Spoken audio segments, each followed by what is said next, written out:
There's a peculiar, beautiful sharpness that arrives when you finally understand that the stretch of road in front of you is much shorter than the miles you've already walked. It's as if the fog lifts at last, and for the first time you see the world not as it was advertised to you, but as it truly is. When you're young, life is noisy. You're surrounded by things you're told you must care about. You're taught that your value lives in how much you produce, how attractive you are, and where you sit in the social pecking order. You spend your days polishing an image and your nights worrying about things that, in the scale of the universe, are invisible. I'm 81 years old. I've reached the point where all that noise finally goes quiet.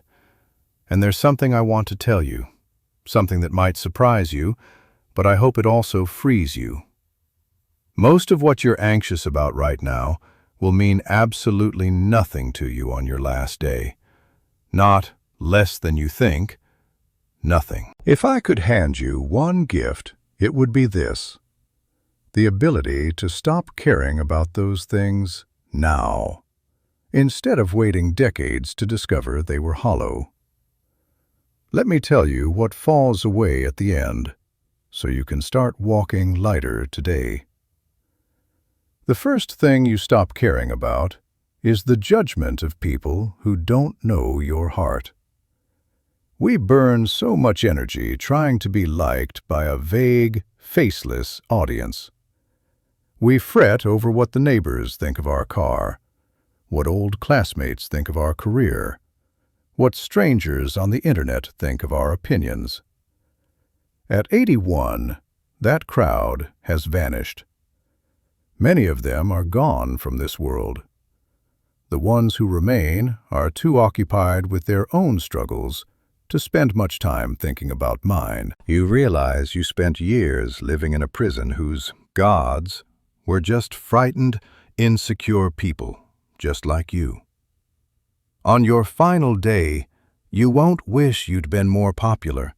You won't care whether people thought you were impressive or successful. You will only care about the few who truly saw you and loved you anyway. Stop performing for the crowd. The seats were never as full as you imagined. We're also obsessed with being finished. We tell ourselves we need the perfect body, the perfect home, the perfect job, the perfect family before we're allowed to really enjoy our lives. We treat our existence like a project that must be completed before we can finally rest. At 81, you understand that life is never complete. It is permanently under construction. There will always be a leaky roof, an old mistake, a new wrinkle in the mirror.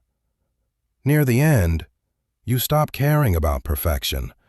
You start to cherish the chipped mug, the crooked picture frame, the story behind the scar. You realize that the pristine version of your life would have been a sterile museum, while the messy one you actually lived was a warm, noisy home.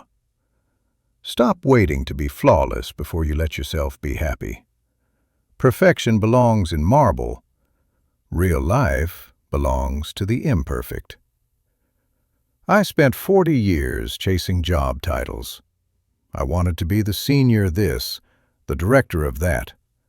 I believed the words under my name on a business card somehow measured the size of my soul. I worried about corner offices, pay raises, and who sat at the head of the table.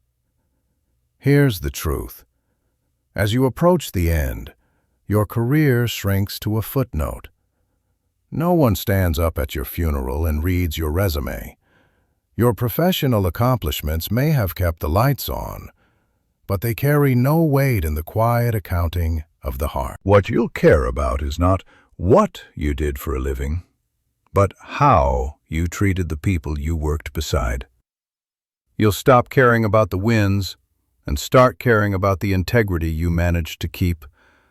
Don't sell your character for a title that will disappear from the company directory the day after you're gone. We drag our failures around like a chain. We replay the awkward thing we said 10 years ago, the business that went under, the relationship that collapsed. We let old mistakes tell us who we are now. At 81, I look back at my biggest failures and I mostly smile. They were tuition. They were the ticket price for a life that was actually lived. In the end, you see that no one remembers your humiliations but you. Everyone else is too busy nursing their own. I stopped caring about my missteps when I saw that they were the only way I ever learned anything worth knowing. Forgive your younger self for not having today's wisdom back then. Let the failures drop. They have already done their job.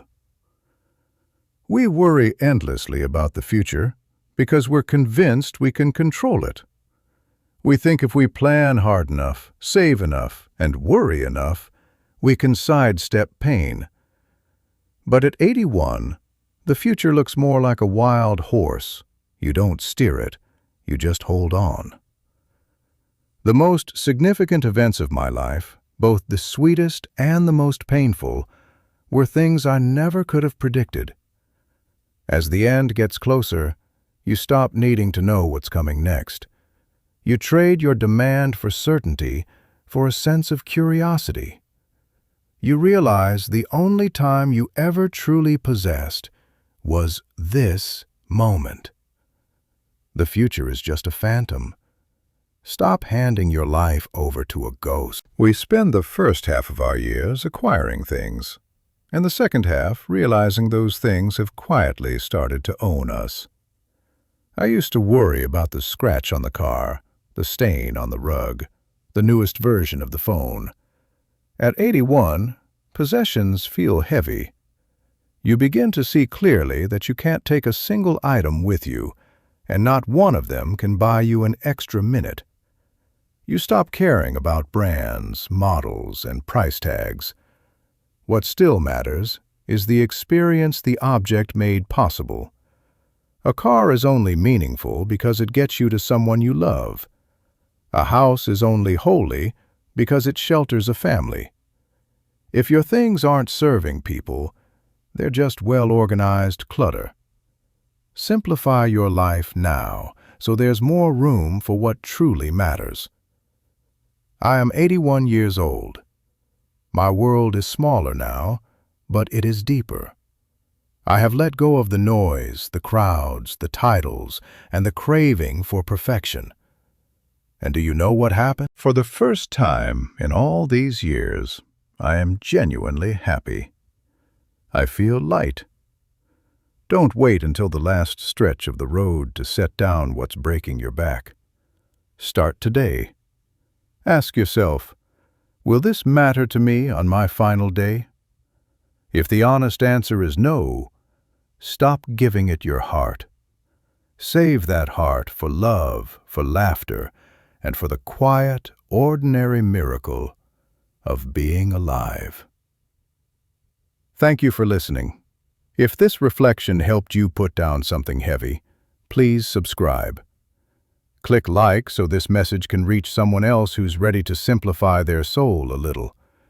And tell me in the comments, what is one thing you're going to stop caring about today?